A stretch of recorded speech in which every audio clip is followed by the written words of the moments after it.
Bonjour et bienvenue dans Archi-Urbain, l'émission qui vous parle d'architecture et d'urbanisme.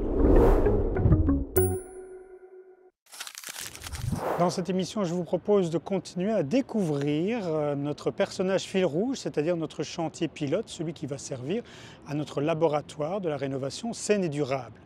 Souvenez-vous, cela fait déjà 2 émissions que les 2 conseillers de HomeGrade, Charles Joulian et Guillaume Amand, sont dans la maison. Ils décortiquent, analysent, regardent son histoire, voient un peu quels sont les grands enjeux de la rénovation. Et aujourd'hui, ils arrivent au premier étage. Il y a de la lumière, il y a peut-être des problèmes de plancher, il y a aussi des problèmes au niveau de la rénovation des fenêtres. On découvre tout ça avec eux. Ce qui est quand même chouette, je ne sais pas ce que tu en penses, c'est que on respire quand même, il y a la lumière, donc on sent qu'il y a quand même quelque chose à faire.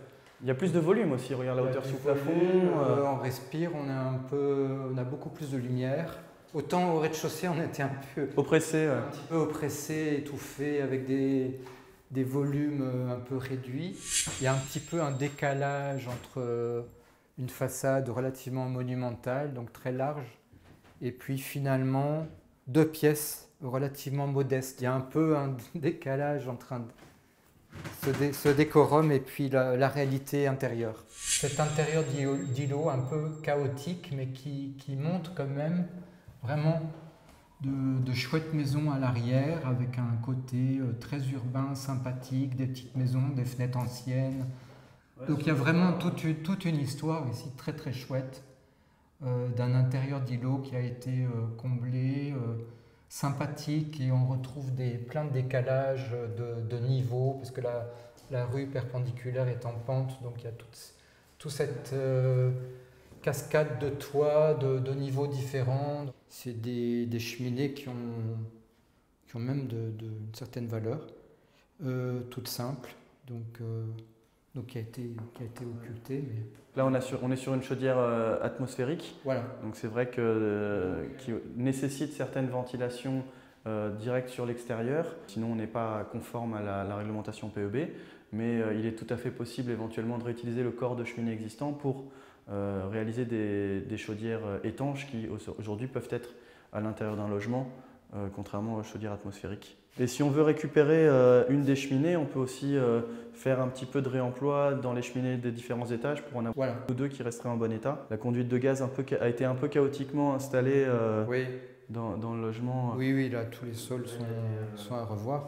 Bon, il y a ce problème de ventilation qui persiste, on sent qu'on est un peu, même ici, étouffé, donc il manque vraiment de l'air. On va voir ce qui se passe côté rue. Oui.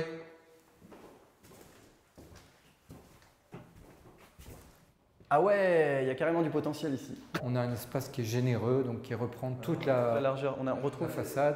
Les quatre châssis côté rue. Ça vaudrait la peine de revoir un peu dans les plans quelle était l'affectation de cette pièce. Mais pièce de réception. De réception, fumoir ou...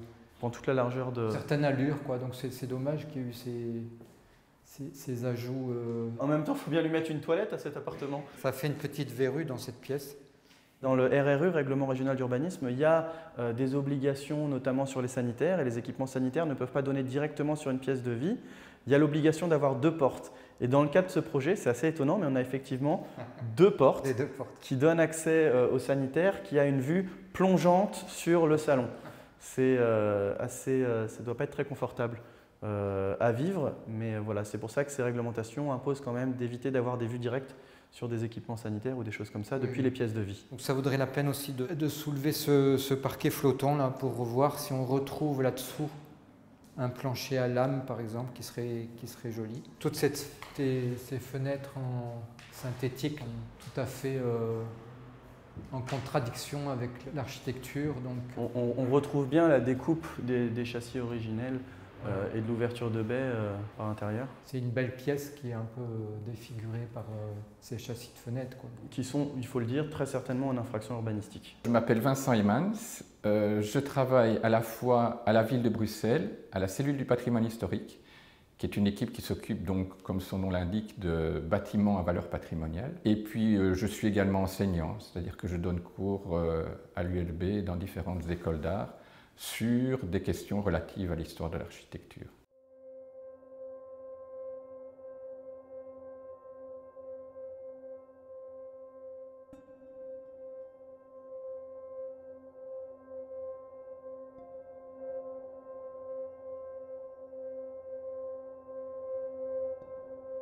Quand je me promène dans la ville, ce qui me frappe, c'est que les changements sont moins radicaux. C'est plus de l'érosion que de la disparition. Il y a 40 ans, on pouvait très bien aller se balader dans un quartier qu'on n'avait plus vu depuis 2 ans et un îlot entier qui avait disparu et il y avait une tour à la place. Maintenant, tu retournes dans un quartier, globalement, l'environnement est le même, mais si tu fais attention, tu te rends compte que les châssis de fenêtres ont changé, les éléments de ce qu'on appelle, peut-être pas de manière tout à fait juste, le petit patrimoine a disparu, que les polychromies ou les différences de matériaux ont été effacées par des rénovations qui n'ont pas pris en considération tous les paramètres. Et donc il y a un appauvrissement progressif. Alors on pourrait se dire à première vue c'est moins grave, mais d'un autre côté c'est insidieux et tout ce qui est insidieux est dangereux.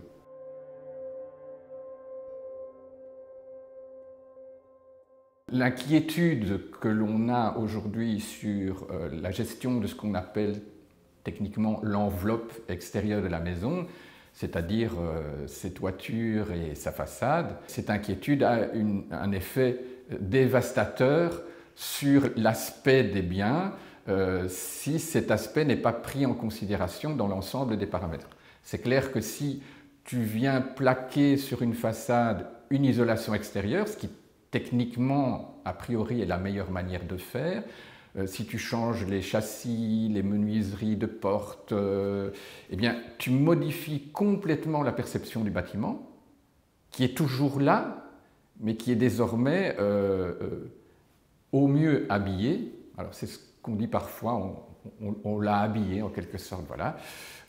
En fait, dans la réalité, pour faire cela, souvent, on intervient d'une manière très dure et irrémédiable sur le bâtiment. C'est-à-dire qu'une façade, c'est une composition unitaire. Elle est dessinée par un architecte.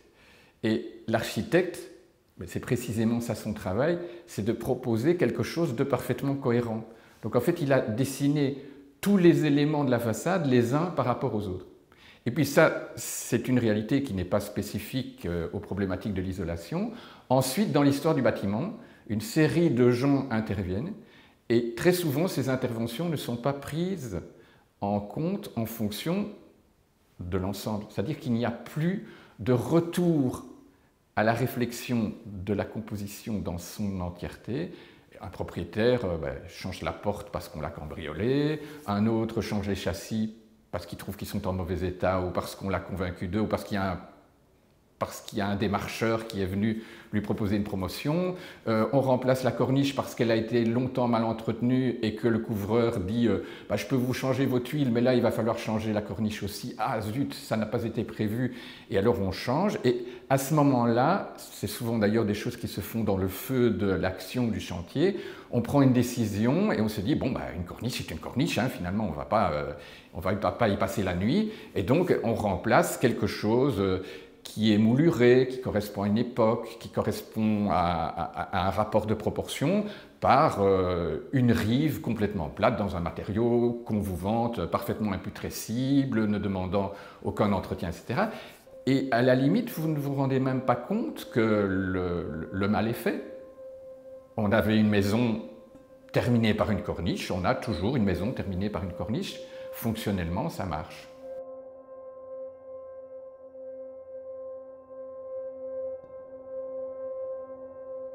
Voilà de la maison à travers ses fenêtres.